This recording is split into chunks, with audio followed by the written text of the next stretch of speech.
Hello दोस्तों, नमस्कार। मैं अनुभव आप सभी का स्वागत करता हूं आपके और हमारे YouTube channel important topics academy पर।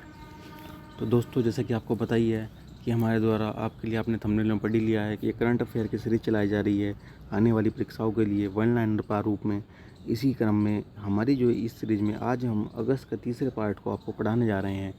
इसको पढ़ने से पहले मैं आपको दोस्तों एक बात आपसे एक रिक्वेस्ट करता हूँ कि आप सब्सक्राइब के बटन पर क्लिक ज़रूर कर दें, ताकि आप हमसे जुड़कर अगस्त से लेकर फरवरी तक की सभी विषयों की सभी करंट अफेयर हर टॉपिक से जुड़ा हुआ पर्सन को इसी तरीके से प्राप्त कर सकें और अपनी तैयारी को आने वाली पैट परीक्षा के लिए हम अन्य इंपॉर्टेंट परीक्षाओं के लिए यूपीपीसीएल के लिए परफेक्ट कर सकें। इसलिए मैं आपसे रिक्वेस्ट करता हूं कि आप सब्सक्राइब बटन पर अभी क्लिक कर दें और साथ में डिस्क्रिप्शन से हमारा टेलीग्राम चैनल ज्वाइन कर ले, क्योंकि जितने भी हम क्लासेस पढ़ाते हैं उसके पीडीएफ हम अपने डिस्क्रिप्शन हम अपने टेलीग्राम चैनल में शेयर कर देते हैं। दोस्तों, तो अगस्त माह का ये हमारा तीसरा पार्ट होगा। इस पार्ट में मैं आपको बता दूं कि हम अगस्त माह के कंप्लीट 200 प्लस जो हमारे 200 सवा 200 क्वेश्चन हैं उसको पूरा कर लेंगे। 129 तक हम आपको फर्स्ट और सेकंड पार्ट में बता चुके हैं, उससे आगे बढ़ेंगे। यह आपका लेक्चर 3 पार्ट में है। इसके आगे जुलाई जून की से फरवरी तक जितने भी लेक्चर होंगे वे 2-2 पार्ट में होंगे। आपके लिए थोड़ा और ईजी बनाया जाएगा उसको, आपका समय वेस्ट ना हो, आपकी परीक्षा काफ़ी नज़दीक है। तो इसलिए आगे बढ़ते हुए मैं आपको दोस्तों बता दूं कि बस आप सब्सक्राइब जरूर कीजिए। वीडियो जैसा भी आए लगेगा आप उसके बारे में लिखिएगा, लेकिन सब्सक्राइब के बटन पर आप शुरू में ही क्लिक कर दीजिए। मैं आपसे बस इतना कहता हूं। आप व्लॉग चैनल भी काफ़ी लाइक करते हैं, सभी चैनल लाइक करते हैं। यह चैनल आपकी शिक्षा के लिए है, आपकी पढ़ाई के लिए है, तो सब्सक्राइब बटन पर क्लिक जरूर कीजिए। तो आइए दोस्तों, आपका समय न लेते हुए मैं आपको 129वें क्वेश्चन से आगे बढ़ते हुए मैं आपको इसी क्रम में बताता चलता हूँ कि 16 से 130वां क्वेश्चन जो हमारा है अगस्त माह का, 16 से 23 अगस्त तक अंडर 16 खेलो इंडिया महिला हॉकी लीग कहाँ आयोजित की गई। तो 16 से 23 अगस्त तक अंडर 16 खेलो इंडिया महिला हॉकी लीग आयोजित की गई नई दिल्ली में। तो ये कहाँ आयोजित की गई? नई दिल्ली में। बीसीसीआई द्वारा महिला आईपीएल का पहला संस्करण कब आयोजित करने की घोषणा की गई है? तो मार्च 2023 में। तो मार्च 2023 में बीसीसीआई पहला महिला आईपीएल घोषित चलाएगी। तो ये आपके लिए इम्पोर्टेंट क्वेश्चन है, याद रखना। अंतर्राष्ट्रीय पुरुष हॉकी टूर्नामेंट सुल्तान अजलन शाह। तो पुरुष हॉकी टूर्नामेंट सबसे पहले तो यही नाम याद रख लो कि किसका नाम क्या है? Sultan Azlan Shah Cup. Sultan Azlan Shah Cup नवंबर 2022 में कहाँ आयोजित होगा? तो यह आयोजित होगा मलेशिया में। यह हॉकी का प्रतिष्ठित टूर्नामेंट है। किस राज्य सरकार ने दही हांडी को खेल का दर्जा देने की घोषणा की है? तो महाराष्ट्र की जो सरकार है दोस्तों, उसने जो है दही हांडी को राष्ट्रीय खेल का दर्जा देने की घोषणा की है। यूएएफए जिसे कहते हैं ना, यूफा, यूएएफए इसकी स्पेलिंग होती है, इसको ऐसे लिखते हैं यूईएफए। तो यूफा जिसको आप बोल देते हैं यूफा कि में महिला चैंपियन लीग खेलने वाली पहली भारतीय महिला फुटबॉलर कौन बनी? तो पहली भारतीय महिला फुटबॉलर बनी दोस्तों मनीषा कल्याण। मनीषा कल्याण। आप बताना यूफा महिला चैंपियनशिप लीग किसने जीती? आपके लिए इम्पोर्टेंट क्वेश्चन है, गूगल सर्च करना, देख के बताना कि यूफा महिला चैंपियन लीग किसने जीती इस बार। और यह क्वेश्चन पाठ परीक्षा में आपके आ सकता है, इसलिए याद रखना यूफा महिला चैंपियन लीग किसने जीती थी। कमेंट बॉक्स में किसने जीती कमेंट बॉक्स में जरूर लिखें। तो पहली इसमें भारतीय खेलने वाली फुटबॉलर कौन बनी? तो मनीषा कल्याण। अंडर 20 विश्व कुश्ती चैंपियनशिप में स्वर्ण पदक जीतने वाली पहली भारतीय महिला पहलवान कौन बनी? तो इनका नाम है अंतिम पंघाल। अंतिम पंघाल जो है अंडर 20 विश्व कुश्ती चैंपियनशिप में स्वर्ण पदक जीतने वाली पहली भारतीय महिला बनी। तो भारतीय इतिहास की पहली महिला है जिन्होंने अंडर 20 विश्व कुश्ती चैंपियनशिप में स्वर्ण पदक जीता। इनका नाम है अंतिम पंघाल। भारत ने खगोल विज्ञान और खगोल भौतिकी IOAA पर आयोजित 15वें अंतर्राष्ट्रीय ओलंपियाड की पदक तालिका में कौन सा स्थान प्राप्त किया? तो इसके विज्ञान और खगोल भौतिकी पर आयोजित 15वें अंतर्राष्ट्रीय ओलंपियाड की पदक तालिका में भारत ने तीसरा स्थान हासिल किया। भारत ने 14 साल बाद जीता अंडर 18 एशियाई वॉलीबॉल चैंपियनशिप में कौन सा पदक? तो भारत में अंडर 18 एशियाई वॉलीबॉल चैंपियनशिप में पदक जीता है 18 साल के बाद। इसका पदक इन्होंने जीता है ब्रॉन्ज। किस यूरोपीय फुटबॉलर महासंघ का वर्ष का सर्वश्रेष्ठ खिलाड़ी पुरस्कार दिया गया? तो यूरोपीय फुटबॉल महासंघ द्वारा वर्ष का सर्वश्रेष्ठ खिलाड़ी का अवार्ड जो दिया गया, यह दिया गया करीम बेंजमा, एलेक्सिया पुटेलस एवं लूका मैड्रिक को। तो यह यूरोपीय फुटबॉल महासंघ द्वारा गया है, अंतर्राष्ट्रीय फुटबॉल महासंघ द्वारा नहीं, यूरोप के द्वारा। तो करीम बेंजेमा, एलेक्सिया पुटेलस, लूका मैड्रिक, ये इतना इम्पोर्टेंट नहीं है, लेकिन फिर भी एक नज़र आप देख सकते हैं। क्रिकेट के तीनों प्रारूप में 100 मैच खेलने वाले पहले प्लेयर कौन बने? तो यह बने विराट कोहली।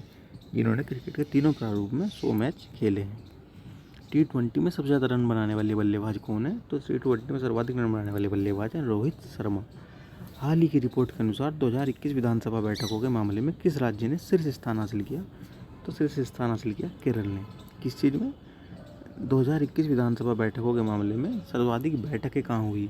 मतलब कि संसद में सर्वाधिक सत्र जो चला वह सभी विधानसभाओं में देश की केरल विधानसभा में सर्वाधिक कार्य हुए और सबसे ज़्यादा यहीं पर संसद का सत्र चला।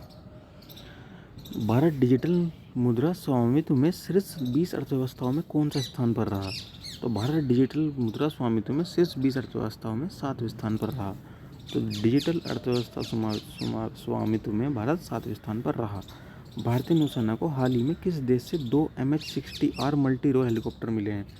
तो यह इंपॉर्टेंट क्वेश्चन बन जाता है दोस्तों कि भारत को किस देश से 2 MH-60R मल्टी रोल हेलीकॉप्टर मिले हैं? तो भारत को 60R multi role helicopter America से मिले हैं। हाल ही में भारत और किस देश के बीच अल नजह संयुक्त सैन्य अभ्यास आयोजित किया गया? तो अल नजह संयुक्त सैन्य अभ्यास दोस्तों जो आयोजित किया गया ओमान और भारत की सेनाओं के बीच में। क्या नाम है इसका? अल नजह संयुक्त सैन्य अभ्यास भारत व ओमान के बीच में हुआ। किस राज्य में नेशनल स्पोर्ट्स क्लाइंबिंग चैंपियनशिप का आयोजन हुआ? तो यह उत्तराखंड में हुआ। उत्तराखंड में नेशनल स्पोर्ट क्लाइंबिंग चैंपियनशिप का आयोजन हुआ। हाल ही में भारत और किस देश के बीच में एक्स विनबैक्स 2022 का आयोजन किया गया? तो भारत और वियतनाम के बीच में एक्सरसाइज विनबैक्स विन में VIN, यहीं से आप समझते हैं कि वियतनाम और इंडिया, एक्स का एक्सरसाइज। तो एक्स विनबैक्स 2022 भारत और वियतनाम के बीच में हुआ। और अभी आपने ऊपर जो पढ़ के आए थे अल नजह किसके साथ हुआ हमारा? ये अल नजह हुआ ओमान के साथ। हाल ही में कारगिल के द्रास सेक्टर की .5140 पहाड़ी को क्या नाम दिया गया? तो 5140 पहाड़ी को नाम दिया गया दोस्तों गन हिल। कहाँ पर? कारगिल के द्रास सेक्टर में गन हिल। हाल ही में किस देश में होने वाली पिच ब्लैक एक मेगा हवाई युद्ध अभ्यास में भारत ने शामिल होने का फैसला किया है? तो यह पिच ब्लैक जो मेगा युद्ध अभ्यास है जिसमें कई देश शामिल होंगे, यह युद्ध अभ्यास ऑस्ट्रेलिया में होगा और भारत ने भी इसमें शामिल होने का फैसला लिया है। हाल ही में भारत और फ्रांस के बीच हुए संयुक्त साझेदारी सैन्य अभ्यास में किस भारतीय जहाज ने भाग लिया? तो भारत और फ्रांस के बीच में कौन से युद्ध अभ्यास होते हैं दोस्तों? कमेंट बॉक्स में लिखिएगा, इंपॉर्टेंट है परीक्षा के लिए। और भारत और रूस के बीच हुए जो सैन्य अभ्यास जो हुआ साझेदारी से, इसमें INS तरकस ने भारत की तरफ से हिस्सा लिया।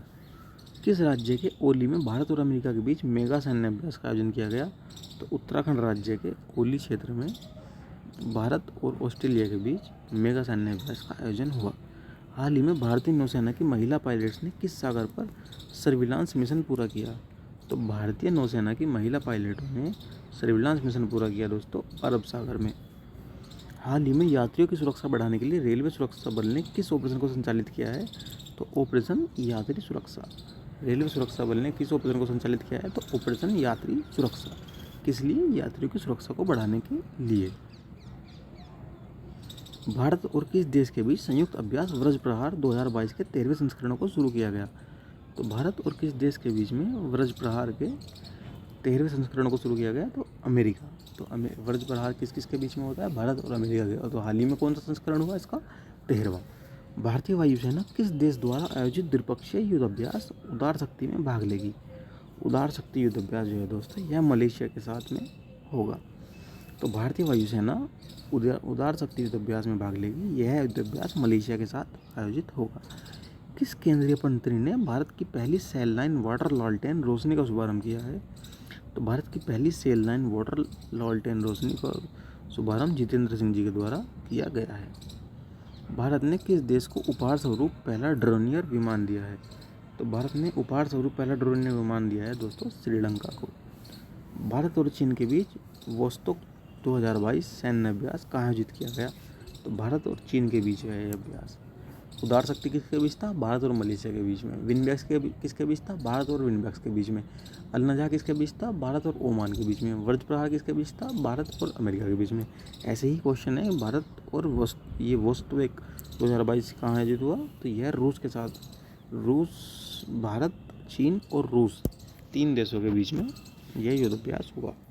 तो इसी का मैं ही पीछे से पढ़ता हुआ याद कर पा रहा हूँ, तो मुझे उम्मीद है कि आपके भी ऐसे ही, अगर आप ध्यान से पढ़ोगे, ध्यान से देखोगे तो आपके भी ऐसे ही याद हो जाएंगे। 2 सितंबर 2022 को किस स्वदेशी विमान वाहक पोत को भारतीय नौसेना में शामिल किया जाएगा? तो भारतीय नौसेना में दोस्तों INS विक्रांत को शामिल किया जाएगा। आयकर विभाग के टिन 2.0 प्लेटफॉर्म पर अपने पेमेंट गेटवे प्लेटफॉर्म को सूचीबद्ध करने वाला भारत का पहला बैंक कौन सा है? तो आयकर विभाग के टिन 2.0 प्लेटफॉर्म पर अपने पेमेंट गेटवे को सूचीबद्ध करने वाला भारत का पहला बैंक फेडरल बैंक है। भारतीय स्टेट बैंक ने किस देश में भारतीय वीज़ा केंद्र चलाने की घोषणा की है? तो भारतीय स्टेट बैंक ने भारतीय वीज़ा केंद्र बांग्लादेश में चलाने की घोषणा की है। किस बैंक ने उत्सव सावधि जमा योजना शुरू की है? तो उत्सव सावधि जमा योजना शुरू की है दोस्तों स्टेट बैंक ऑफ इंडिया ने। स्टेट बैंक ऑफ इंडिया ने उत्सव सावधि जमा योजना शुरू की है। किस बैंक ने लाइफ स्टाइल केंद्रित कॉर्पोरेट वेतन खाता लॉन्च किया है? तो लाइफ स्टाइल केंद्रित कॉर्पोरेट खाता कोटक महिंद्रा ने लॉन्च किया है, कोई खास इंपॉर्टेंट नहीं है।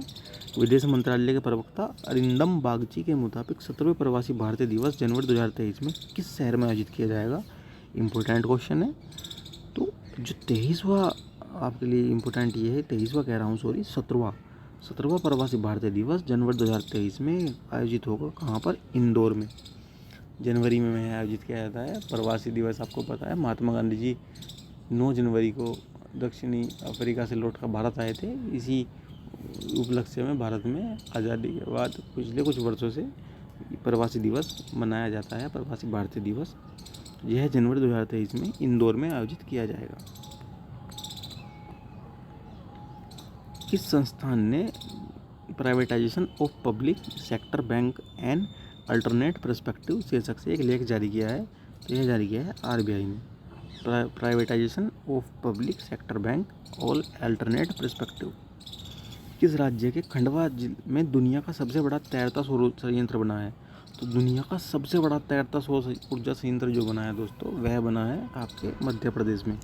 हाल ही में इसरो द्वारा लॉन्च किए जाने वाले 75 ग्रामीण स्कूलों से 750 लड़कियों द्वारा विकसित उपग्रह का नाम क्या है?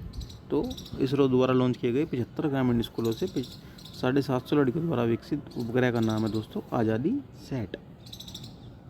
हाल ही में किस देश ने चंद्रमा के लिए अपना पहला अंतरिक्ष यान दानुरी लॉन्च किया है? तो चंद्रमा के लिए अपना पहला अंतरिक्ष यान दानुरी लॉन्च किया है दोस्तों दक्षिणी कोरिया ने। हाल ही में किसके द्वारा अंतरिक्ष आधारित संपत्तियों के लिए स्काईलाइट अभ्यास आयोजित किया गया है? तो किसके द्वारा अंतरिक्ष आधारित संपत्तियों के लिए स्काईलाइट अभ्यास आयोजित किया गया है दोस्तों? तो वह किया गया है इंडियन आर्मी के द्वारा। इंडियन आर्मी के द्वारा। किस राज्य में नवनिर्मित 2G एथेनॉल संयंत्र स्थापित किया गया है? तो नवनिर्मित 2G एथेनॉल संयंत्र स्थापित किया गया दोस्तों पानीपत हरियाणा में। 2G एथेनॉल संयंत्र। किस राज्य ने मेडिसिन फ्रॉम द स्काई योजना शुरू की है? काफ़ी इंपॉर्टेंट क्वेश्चन है। उसकी पहली उड़ान का सफल प्रक्षेपण कहाँ किया गया है? यह अरुणाचल प्रदेश में किया गया है। मेडिसिन फ्रॉम द स्काई योजना का पहली उड़ान का सफल प्रक्षेपण सर्वप्रथम यह किया गया है अरुणाचल प्रदेश में। भारत ने किस देश से 6 Tu-160 लंबी दूरी के बमवर्षक विमान खरीदने की घोषणा की है? तो 6 Tu-160 लंबी दूरी के बमवर्षक विमान खरीदने की घोषणा भारत ने रूस से की है। किस राज्य में Rajiv Gandhi centre of advance technology का उद्घाटन किया गया है? तो Rajiv Gandhi centre of advance technology का उद्घाटन किया गया है दोस्तों राजस्थान से। देखो परीक्षा में ऐसे क्वेश्चन बन जाते हैं तो आपको कई बार आपको देखना पड़ेगा, उसमें ऑप्शन से भी चूज़ करना पड़ जाता है कि देखो जिसमें राजीव गांधी का नाम है, तो राजीव गांधी का नाम सीधी सी बात है वर्तमान समय में कौन लॉन्च करेगा कुछ भी योजना को, जहाँ जहाँ कांग्रेस की सरकारें होंगी। तो आपको ये मोटी मोटी बातें पता होनी चाहिए कि कांग्रेस की सरकार मुख्यतः किसके क्षेत्रों में पता चला आपको कि कांग्रेस, उसमें ऑप्शन 1 राजस्थान ही है और 3 स्टेट जो अदर आ गए उत्तर प्रदेश, उत्तराखंड, मध्य प्रदेश, ये आ गए आपके बीजेपी गवर्नमेंट वाले। तो आप ऐसे भी सिलेक्ट कर सकते हैं काफ़ी बार क्वेश्चन को। ऐसे ही मैंने खुद किया और इसी तरह करने पर मुझको 87.25 मार्क्स लेखपाल की परीक्षा में प्राप्त हुए हैं। क्वेश्चन मुझे 78 79 आते थे, उसके बाद मैंने एलिमिनेट किए और इस तरह के चूज़ किए तो मेरा स्कोर 87.25 पर पहुंचा। किस देश ने दुनिया की पहली हाइड्रोजन ट्रेन सेवा शुरू की है? दुनिया की पहली हाइड्रोजन ट्रेन सेवा शुरू की है दोस्तों जर्मनी ने। जर्मनी ने दुनिया की पहली हाइड्रोजन ट्रेन सेवा शुरू की है। जर्मनी ने पहली हाइड्रोजन ट्रेन सेवा। हाल ही में किस प्रसिद्ध बंगाली गायिका का हार्ट अटैक से निधन हो गया? तो उनका नाम था निर्मला मिश्रा। बीसीसीआई के किस पूर्व सचिव का निधन हो गया? अमिताभ चौधरी। कोई दोनों में कोई खास नहीं है, और लेकिन आप पढ़ जरूर सकते हैं एक बार। भारतीय फुटबॉल टीम के किस पूर्व कप्तान का निधन हो गया? तो इनका नाम है समर बनर्जी। यह इंपॉर्टेंट है। भारतीय फुटबॉल टीम के पूर्व कैप्टन समर बनर्जी का निधन हो गया। किस केंद्रीय मंत्री ने मादक पदार्थों की तस्करी का सम्मेलन का उद्घाटन किया? तो ये है अमित शाह। किस भारतीय शहर में IDF वर्ल्ड डेयरी समिट 2022 का आयोजन किया जाएगा, जो शायद कल या परसों ही हुआ है? किस भारतीय शहर में IDF वर्ल्ड डेयरी समिट 2022 का आयोजित किया जाएगा? तो यह है नई दिल्ली। किस मंत्रालय और गूगल ने मिलकर इंडिया की उड़ान पहल शुरू की है? तो संस्कृति मंत्रालय और गूगल ने मिलकर इंडिया की उड़ान पहल को शुरू किया है। किस भारतीय शहर में 22वें भारत रंग महोत्सव का शुभारंभ किया गया है? तो 22वें भारत रंग महोत्सव का शुभारंभ किया गया है दोस्तों मुंबई में। मुंबई में ही आपको पता है कि काला घोड़ा उत्सव भी मुंबई में ही मनाया जाता है। और अभी कुछ दिनों पहले महाराष्ट्र ने दही हांडी को अपने खेल का दर्जा प्रदान किया है। किस देश ने टाइगर रेंज देशों की पूर्व शिखर बैठक की मेजबानी की है? तो टाइगर रेंज देशों की पूर्व शिखर बैठक की मेजबानी की है दोस्तों भारत ने। भारत ने टाइगर रेंज देशों के पूर्व शिखर की बैठक की मेजबानी की है। लोकसभा अध्यक्ष ओम बिरला किस देश में स्वामी विवेकानंद और स्वतंत्रता सेनानी पांडुरंग खानखोज की प्रतिमाओं का अनावरण करेंगे? तो लोकसभा अध्यक्ष ओम बिरला स्वामी विवेकानंद एवं स्वतंत्रता सेनानी पांडुरंग खानखोजे की प्रतिमाओं का अनावरण दोस्तों मैक्सिको में करेंगे। किस बैंक ने केरल के कोझिकोड में पहली महिला शाखा खोली है? तो केरल के कोझिकोड में पहली महिला शाखा खोली है दोस्तों HDFC बैंक ने। 11वीं राष्ट्रीय बीज कांग्रेस 2022 का आयोजन कहाँ किया गया?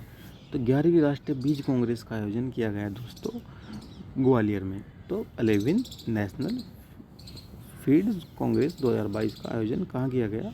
तो यह किया गया दोस्तों ग्वालियर में।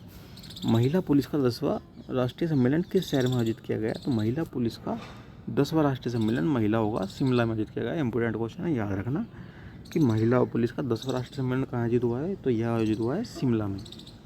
किस देश ने 65वें राष्ट्रमंडल संसदीय सम्मेलन की मेजबानी करने की घोषणा की है? तो कनाडा ने आपके दोस्तों 65वें राष्ट्रमंडल संसदीय सम्मेलन की मेजबानी करने की घोषणा की है। कनाडा ने 65वें राष्ट्रमंडलीय सम्मेलन, राष्ट्रमंडल का कॉमनवेल्थ देशों का सम्मेलन होगा 65वां, उसकी मेजबानी करेगा कनाडा। 2022 में SCO शंघाई कोऑपरेशन संगठन में रक्षा मंत्रियों की बैठक की मेजबानी किस देश द्वारा की गई? तो यह की गई ताशकंद के उज्बेकिस्तान के द्वारा, ताशकंद में जो इसकी राजधानी है। भारतीय खनिज और धातु उद्योग पर अंतर्राष्ट्रीय सम्मेलन कहाँ आयोजित किया गया? तो यह किया गया नई दिल्ली में। हाल ही में उड़ीसा के मुख्यमंत्री नवीन पटनायक ने किसके द्वारा लिखित लॉकडाउन लिरिक्स नामक पुस्तक का विमोचन किया? तो इस पुस्तक के लेखक हैं संयुक्त दास। पुस्तक एवं लेखक आपका टॉपिक भी है, इसलिए पुस्तकों को आप जरूर याद रखना। लॉकडाउन लिरिक्स मुख्यमंत्री नवीन पटनायक, उड़ीसा के जो मुख्यमंत्री हैं, इनके द्वारा इस बुक का विमोचन किया गया। यह बुक लिखी संयुक्ता दास ने। किस शहर में 2 साल बाद मारबत उत्सव आयोजित किया गया? तो मारबत उत्सव आयोजित किया गया नागपुर।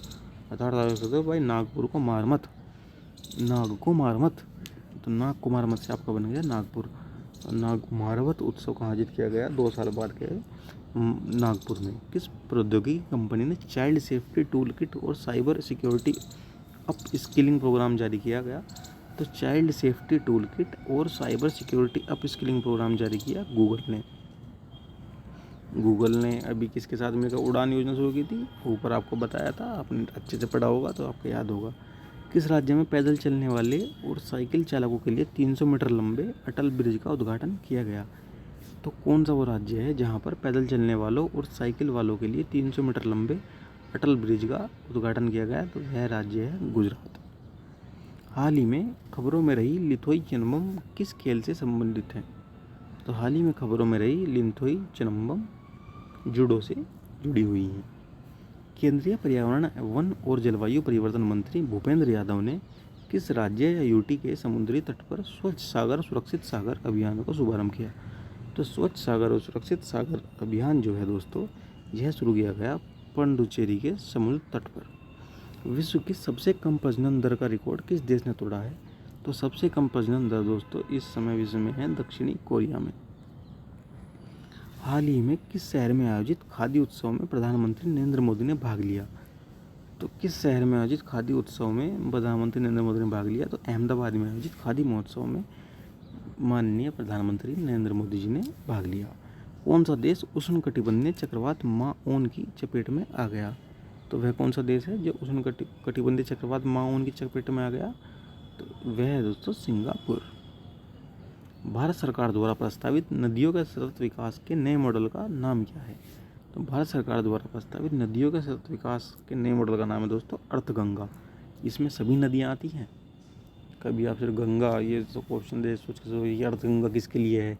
तो सभी नदियों के नए प्रारूप के लिए, गंगा के नए प्रारूप। आप सीधा सा लगा दे कि गंगा के नए सतत विकास के लिए, नहीं। भारत सरकार द्वारा प्रस्तावित है ये नदियों के सतत विकास, सभी नदियों के सतत विकास के लिए जो नया मॉडल होगा उसका नाम हो सकता है अर्थगंगा। किस केंद्रीय मंत्री ने बैटरी अपशिष्ट प्रबंधन नियम 2022 को प्रकाशित किया? तो किस केंद्रीय मंत्रालय ने बैटरी अपशिष्ट प्रबंधन नियम 2022 को प्रकाशित किया? तो वह है पर्यावरण वन और जलवायु परिवर्तन मंत्रालय। भारत ने किस देश के साथ अंतर्राष्ट्रीय शिक्षा पर एक कार्यकारी समूह की स्थापना की घोषणा की?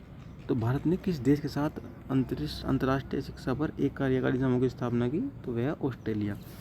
ऑस्ट्रेलिया के साथ भारत ने कार्यकारी समूह की स्थापना की अंतर्राष्ट्रीय शिक्षा पर। तो आपके अंतिम 2 क्वेश्चन दोस्तों इसके साथ आ जाते हैं हमारे अगस्त माह के कि भारत की पहली वाणिज्यिक अंतरिक्ष स्थितिजन्य जागरूकता वेधशाला किस राज्य या केंद्र शासित प्रदेश में स्थापित की जाएगी?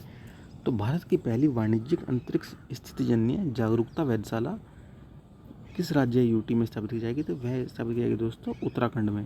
क्या किया जाएगा उत्तराखंड में स्थापित? भारत की पहली वाणिज्यिक अंतरिक्ष स्थितिजन्य जागरूकता वेधशाला। तो दोस्तों अगर अंतिम करंट अफेयर मैं दोस्तों फिर से आपसे कहना चाहूँगा कि हमारे चैनल को सब्सक्राइब जरूर कीजिएगा और डिस्कशन बॉक्स से हमारे टेलीग्राम से जरूर जुड़ जाना, क्योंकि यहीं से आपको सारे PDF और सारी क्लासेस प्रोवाइड हो पाएंगी। तो आज का अंतिम क्वेश्चन दोस्तों, और ये अगस्त माह का अंतिम क्वेश्चन, इसके बाद जुलाई को हम 2 पार्ट में, जून को 2 पार्ट में, ऐसे ही 2 पार्ट में कराएंगे। अगस्त को हमने 3 पार्ट में कराया। किस राज्य ने सरकार द्वारा संचालित चिकित्सा संस्थानों में दवाओं की ऑनलाइन निगरानी प्रणाली स्थापित करने की घोषणा की है? तो किस राज्य ने चिकित्सा संस्थानों में दवाओं की ऑनलाइन निगरानी प्रणाली स्थापित करने की घोषणा की है दोस्तों? तो वह राज्य है केरल। तो दोस्तों लिखिएगा ज़रूर कमेंट बॉक्स में कि आपको हमारी क्लास कैसी लगी। इसी के साथ दोस्तों आपको भविष्य की शुभकामनाओं के साथ नमस्कार, जय हिंद।